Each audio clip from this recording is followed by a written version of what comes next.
Yan, so we are recording na. By the way, nandito nga pala kami ng aking pamilya sa napakagandang lugar dito sa Woodridge Heights, pagkalagpas lang ng Tumana Bridge dito sa Marikina City. At dahil wala pong pasok ngayon ay kami ay nakalabas at nakapag-banding kasama ang aking pamilya. Marahil ay narinig mo na ang mensahe tungkol sa buhay na walang hanggan. Totoo po na merong buhay na walang hanggan or eternal life. Pero ang malaking tanong po sa atin ay paano po kaya natin makakamit ang buhay na walang hanggan? At sino nga ba ang magbibigay or may kakayahang magbigay ng buhay na walang hanggan? So basahin po natin ang mga talata po sa Juan chapter 14 verses 1 hanggang 9. Sabi po dito, huwag na kayong mabalisa, sumampalataya kayo sa Diyos, sumampalataya din kayo sa akin, sabi ni Jesus. Sa verse 2, sa bahay ng aking ama ay maraming silid. Kung hindi ito totoo, sasabihin ko ba sa inyong pupunta ako roon upang ipaghanda ko kayo ng inyong matitirhan? At kapag naipaghanda ko na kayo ng matitirhan, ako'y babalik at isasama ko kayo upang kayo'y makapiling ko kung saan ako naroroon. Verse 4, at alam na ninyo ang daan papunta sa pupuntahan ko.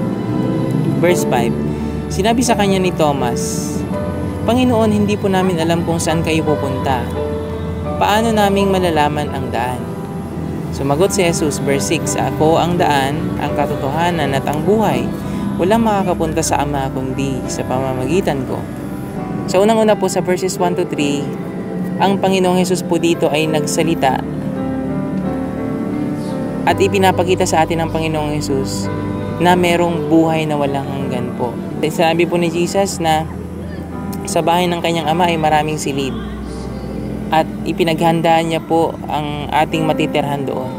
So ito po ay pangako doon lamang sa mga sumampalataya sa Panginoong Jesus. So ibig sabihin po yung mga hindi po sumampalataya sa Kanya, sa Panginoong Jesus, ay hindi po magkakamit po or hindi po magkakamit ng buhay na walang hanggan na ito sa piling niya. Ang kasiguruhan po ng buhay na walang hanggan ay kasing sigurado po ng pagtitiwala kay Jesus. Kung ang buhay mo, kapatid, ay ipinagkatiwala mo sa Panginoong Jesus, ang buhay na walang hanggan na Kanyang ipinangako sa mga sumampalataya sa Kanya ay kasing sigurado ng pagtitiwala mo sa Panginoong Jesus. Dahil kung ikaw ay nagtitiwala sa Panginoong Jesus, panigurado na nararanasan mo ang mga benepisyo ng pagiging anak ng Diyos. Nandyan ang kagalingan, nandyan ang kapatawaran sa lahat ng iyong mga kasalanan, nandyan ang kalayaan na hindi ka na nakatali sa mga makasalanang mga gawain o mga bagay na makasanlibutan o hindi nakakalugod sa ating Panginoong Diyos. So ang Panginoong Jesus po ay nagsasabi dito sa atin na inihanda na niya ang daan para sa atin tungo sa buhay na walang hanggan. Hindi po lahat ng tao ay magkakamit ng buhay na walang hanggan. Dahil yun lamang na mga tumanggap sa Panginoong Yesus ang magkakamit nito.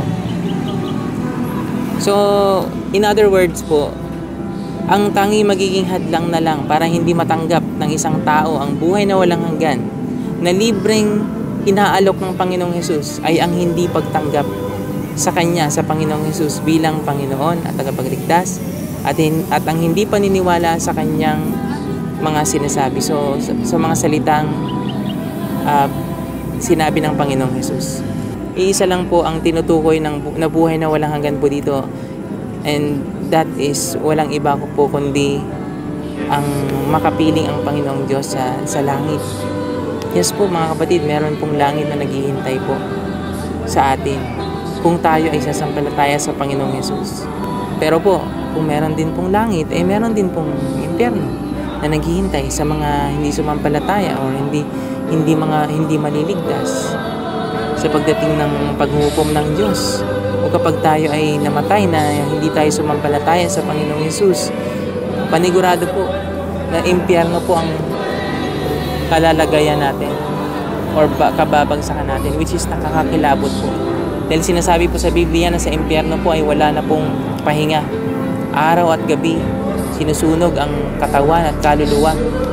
At ang isipan, ang buong katawan ay Hindi lang nahihirapan, hindi lang nasasaktan, kundi habang buhay, walang hanggang pagdurusa, walang hanggang pagsisisi, at magsisiman sa impyerno ay wala na pong pag-asa. Wala na pong kaligtasan pag napunta na po ang isang tao sa impyerno. Ang tanging solusyon o ang tanging daan para maligtas ang isang tao, o ikaw kapatid na nakakarinig ng video na ito, kung hindi mo pa tinatanggap ang Panginoong Jesus, now is the time. Alalahanin mo ang ginawa ng Panginoong Jesus para bayaran ang iyong mga kasalanan, at yun ay ang kanyang kamatayan sa krus ng Kalbaryo. So sa Juan chapter 3 verse 16, isa sa mga pinakapopular na verses sa Biblia, sabi doon, sapagkat gayon na lamang ang pag-ibig ng Diyos sa sanlibutan, kung kaya't ibinigay niya ang kanyang bugtong na anak na si Jesus, upang sino man ang sumampalataya sa kanya ay hindi mamamatay, kundi magkakaroon ng buhay na walang hanggan. Again, ang buhay na walang hanggan po, ito po ay buhay talaga, literal na buhay na walang hanggan. Hindi lang po ito 1,000 taong buhay, hindi lang po ito 1,000,000 taon, hindi na natin mabilang. Unlimited life na po ang ino-offer ng Panginoong Hesus. Sino po ba dito yung aayaw sa unli life na ino-offer ng Panginoong Hesus? Siguro po nasa tao na lang po talaga ang magiging problema. Yes po, ang hindi niya po pagtanggap sa ino-offer ng Diyos na kaligtasan para sa lahat po. Yes po, libre po ang kaligtasan na pinagkakaloob ng Diyos para sa bawat isa. Ito ay ang sumampalataya kay Jesus na namatay sa krus ng Kalbaryo para maging kabayaran para sa ating mga kasalanan. At wala na pong ibang nagbayad sa kasalanan ng buong sangkatauhan kundi si Jesus lang, si Jesus lang, si Jesucristo lang, at wala nang iba. So dumako na tayo sa verses 2 to 3. Sabi po dito, sa bahay ng aking ama ay maraming silid. Kung hindi ito totoo, sasabihin ko ba sa inyong pupunta ako roon upang ipaganda ko kayo ng inyong matitirhan.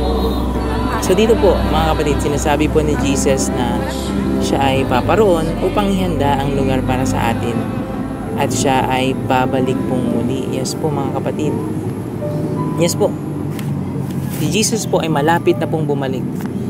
Sa time po natin ngayon, wala na pong ibang panahon sa kasaysayan ng sanlibutan kung saan masasabi natin na malapit na po talagang bumalik ang Panginoong Hesus.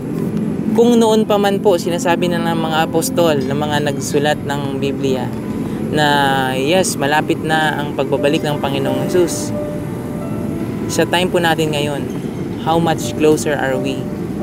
So, kung masasabi na talaga natin na sobrang lapit na, and then yung mga senyales ng kanyang pagbabalik ay nakikita na po natin. Lantaran na pong nakikita ng ating mga mata. Yung paglaganap ng kasamaan sa mundo, yung mga violence, yung mga digmaan, mga sakit, karamdaman, mga lindol, mga kalamidad na hindi na natin, parang halos hindi na natin kayanin yung tindi ng mga kalamidad na nararanasan natin sa buong mundo. At yung paglaganap ng kasamaan sa buong mundo mga kapatid, ito po ay isa sa mga senyales na malapit nang bumalik ang Panginoon. Hindi lang po yan. Ang salita ng Diyos ay halos na ipalaganap na po sa halos buong sanlibutan. Kung meron pong hindi pa po nakakarinig ng salita ng Diyos, siguro ay kakaunti na lang. Naisulat ni Mateo na sabi doon sa araw na iyon, bago dumating ang araw ng Panginoon, ang salita ng Diyos, ang mabuting balita ay maipapahayag sa buong sanlibutan. Saka darating ang wakas. So mga kapatid, wag na po nating sayangin ang mga panahon. Wag na nating sayangin ang panahon sa mga makasalanang bagay. Bitawan, talikuran, iwanan na natin ang kasalanan na nabubuhay pa sa ating buhay. Dati po nung hindi pa po ako nakakilala sa Panginoong Hesus, siguro alam ko naman na kasalanan or namubuhay ako sa kasalanan, pero parang patay ako yung espiritu ko, at wala akong alam or hindi ako aware na yung mga ginagawa ko is kasalanan pala at maghatid sa akin sa impyerno. Until such time, noong February 2017, nang na-encounter ko ang pag-ibig ng Diyos, napakaganda po talaga na nung time na yon, dahil na-realize ko na all throughout the years of my life, simula nang ako'y nagkaroon ng sariling pag-iisip, naisip ko na naalala ko yung lahat ng bawat kasalanang nagawa ko. And then, yun yung naghatid sa akin para lumapit at tumawag sa Diyos at humingi ng tawad for the first time.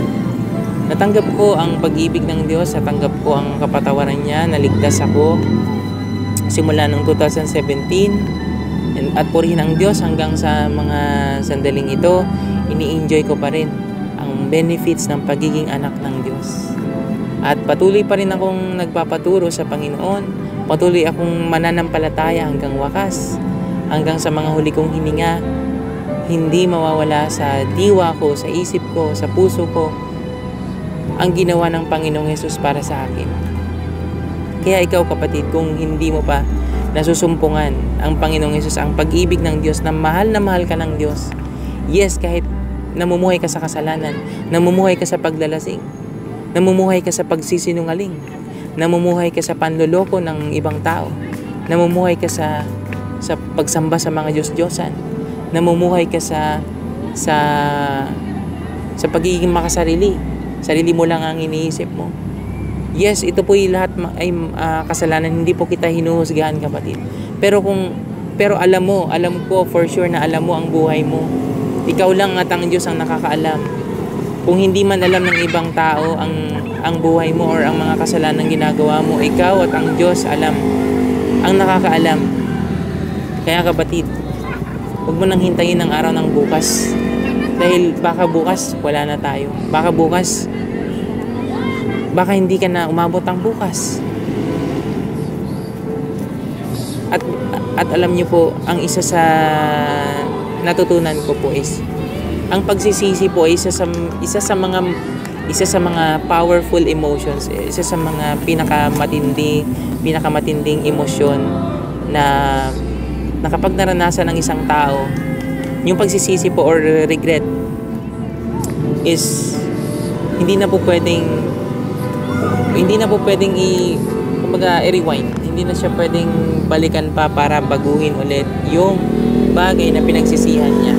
So balik po tayo sa verses 2 to 3. Dito po sinasabi ni Jesus na siya ay paparoon sa langit upang ihanda ang lugar para sa atin, sa mga sumampalataya sa Kanya, at siya ay babalik na muli. Amen. Sa mga pangungusap na ito ng Panginoong Hesus ay maaari na nating tanawin ang buhay na walang hanggan. Sa buhay na ito, sa kasalukuyan, na ito ay makakamit natin dahil ipinangako ito mismo ng Panginoong Hesus sa lahat ng sumampalataya sa Kanya. Bagamat hindi malinaw ang mga detalye tungkol sa buhay na walang hanggan, ay hindi tayo dapat matakot dahil inihanda na ng Panginoon ang ating daraanan at makakapiling natin siya magpakailanman sa buhay na walang hanggang ito. Amen. So, inuulit-ulit ko po na sinasabi dito po sa video na ito na ang Panginoong Hesus lang po ang daan. Hindi po relihiyon. Wala pong relihiyon, kahit anumang relihiyon sa mundo po, ang may kakayahan o kapangyarihan na maghatid sa sino man sa buhay na walang hanggan. Si Jesus po ay hindi po relihiyon ang itinatag ni Jesus po.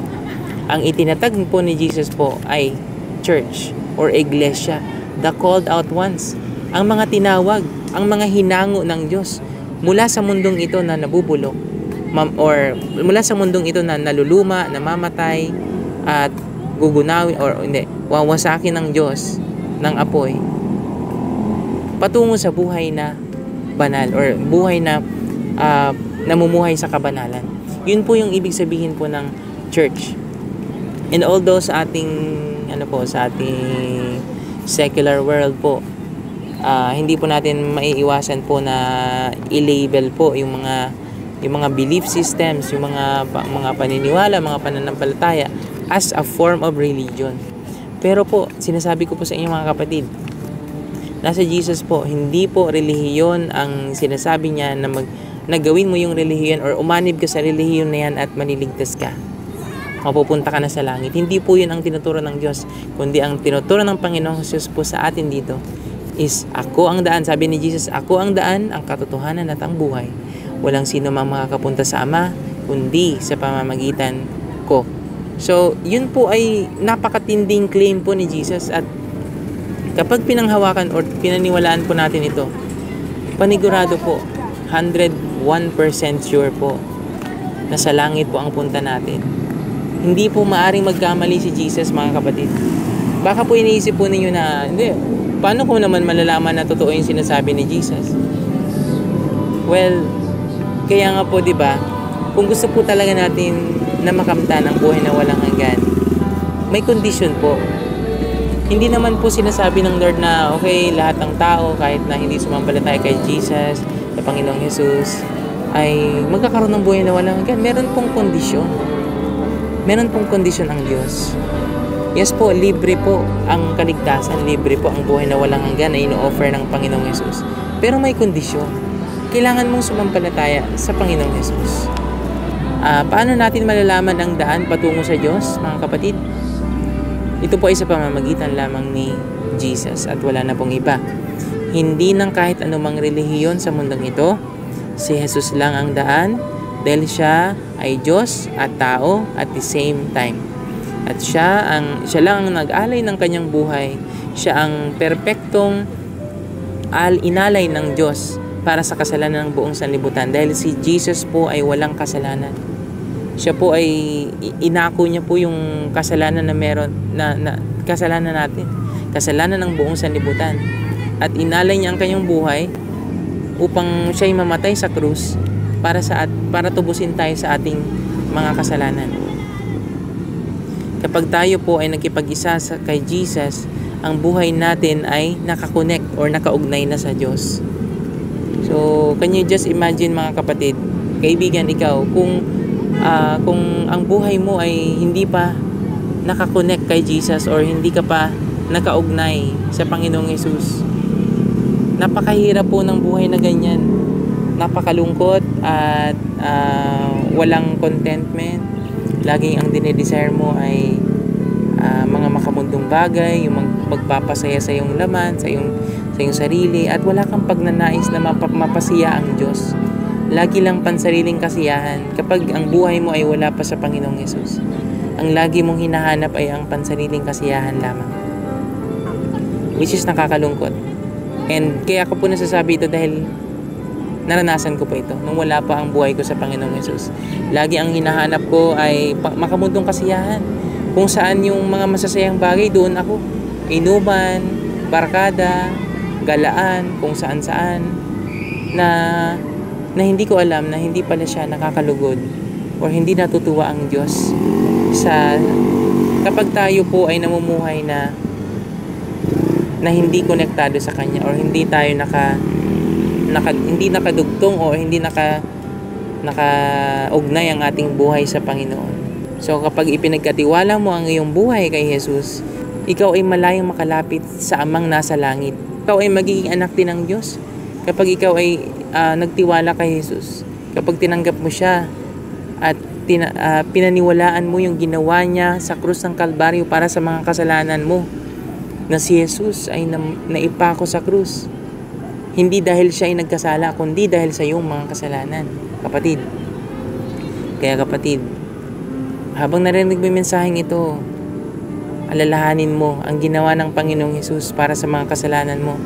Kung ikaw ay namumuhay pa sa mga kasalanan ngayon, alalahanin mo ang Panginoong Jesus ay namatay na para sa mga kasalanan mo. At ngayon, kapag nagdesisyon ka ngayon na isuko ang buhay mo, humingi ng tawad sa Kanya, at talikuran ng mga kasalanan ginagawa mo ngayon, ikaw ay bibigyan ng Diyos ng bagong buhay. Ipagkakalob niyo sa iyo ang Banal na Espiritu. Dahil ang Banal na Espiritu ang siyang magbibigay sa iyo ng gabay at patnubay para magawa mo ang malakaran mo ang katuwiran or matuwid na daan na nais ng Diyos para sa iyo. Okay? So sa verse 6, sinasabi dito ni Jesus na siya lang ang daan patungo sa Amang nasa langit at wala nang iba. Sinasabi ng iba na bakit siya lang. Ayan, marami pong nagsasabi po marami pong nagsasabi ngayon na hindi lang si Jesus yung daan papunta sa langit. Hindi ba pwedeng kahit anong relihiyon or kahit saang relihiyon ako umanib ay mapapalangit pa rin ako? Hindi po pwede yan, mga kapatid, or hindi po yan ang sinasabi ng Biblia or ng Diyos sa atin. Dahil sinasabi po dito na wala ng ibang daan patungong langit kundi si Jesus lang. Yes po, napakaliit po talaga ng daan. At kasi po nag-iisa lang po ang daan papunta sa langit. Hindi po ang umanib sa kung ano-ano mang mga relihiyon. Kung hindi po, ito po ay ang pagkakaroon ng relasyon sa Panginoong Hesus. Kaya sinasabi po sa Bible na pumasok kayo sa makipot na daan. Dahil maluwang ang daan papunta sa kapahamakan at marami ang papunta dito. Ngunit makipot ang daan patungo sa buhay na walang hanggan at kakaunti lamang ang nakakasumpong nito. Bakit po kakaunti? Kasi po, sa mundo pong ginagalawan natin po, totoo nga naman po talaga na lalo na po ang mundong ito po ay kontrolado ni Satanas or pinaghaharian ni Satanas. Sabi po sa Biblia, sa Bible, may verse po na sinasabi na the God of this world is Satan. So si Satanas po ang Diyos ng mundong ito, ang Diyos ng mga tao. At si Satanas ang nagpapain sa mga tao na sige, okay lang, mabuhay ka hanggat gusto mo. You only live once, so dapat i-maximize mo na yung buhay na meron ka, magpakasaya ka, gawin mo lahat ang magsasatisfy sa'yo hanggang sa mamatay ka dahil iisa lang ang buhay mo. Magtiwala ka sa sarili mo, sundin mo ang tibok ng puso mo. Yan ang kasinungalingan ni Satanas. Ngunit hindi po yan ang sinasabi ng Diyos, dahil ang sinasabi po ng Panginoong Hesus na merong daan papunta sa buhay na walang hanggan, at yun ay si Jesus lang po.